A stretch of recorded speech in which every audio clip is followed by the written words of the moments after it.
Bonjour, comment tracer un vecteur variation de vitesse en un point d'une trajectoire? Ici, en l'occurrence, au point numéro 6. Par définition, le vecteur variation de vitesse, c'est la vitesse au point d'après moins la vitesse au point d'avant. C'est une relation vectorielle. Donc on doit soustraire deux vecteurs. C'est pas du tout la même chose que soustraire deux normes. Alors ces vecteurs ont déjà été tracés au point 5 et au point 7, donc j'ai bien ici V5, ici V7. On a vu dans une autre vidéo comment tracer des vecteurs vitesse. Je vous rappelle que le vecteur V5 a la même direction que la droite qui passe par M4 et M6, et que V7 a la même direction que la droite qui passe par M6 et par M8. J'ai l'échelle que j'ai choisie ici, 1 cm pour 0 m par seconde, pour ces deux vecteurs. Maintenant, pour tracer ce vecteur delta V, je vais tout d'abord tracer au point M6 le vecteur moins V5. C'est-à-dire que je prends la même direction que le vecteur V5, mais en sens inverse.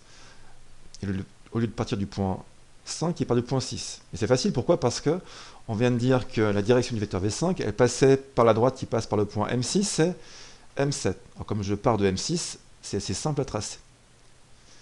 Idem pour le vecteur V7, que je trace aussi au point 6, mais dans le bon sens, cette fois-ci. Pareil, on voit que V7 a pour direction, la droite qui passe par M6, c'est M8. Maintenant, je vais retrancher au vecteur V7 le vecteur V5, donc lui ajouter le vecteur moins V5. Et je peux aussi, dans l'autre sens, au vecteur moins V5, ajouter le vecteur V7. Ce point-là, c'est le point qui clôt la somme des deux vecteurs. Donc mon vecteur en variation de vitesse a cette direction-là, en rouge, et le voici en violet.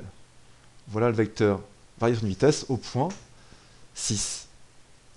Maintenant, je peux le mesurer à la règle et y appliquer ensuite l'échelle du document, donc qui est de 1 cm pour 0 m par seconde. Donc mon vecteur delta V6 a pour norme, donc là j'ai une valeur, donc c'est une norme, il n'y a plus de vecteur, 0,11 m par seconde. Et on voit bien, pour ce type de mouvement qui est circulaire uniforme, que delta V est bien orienté vers le centre du cercle. Merci de votre écoute.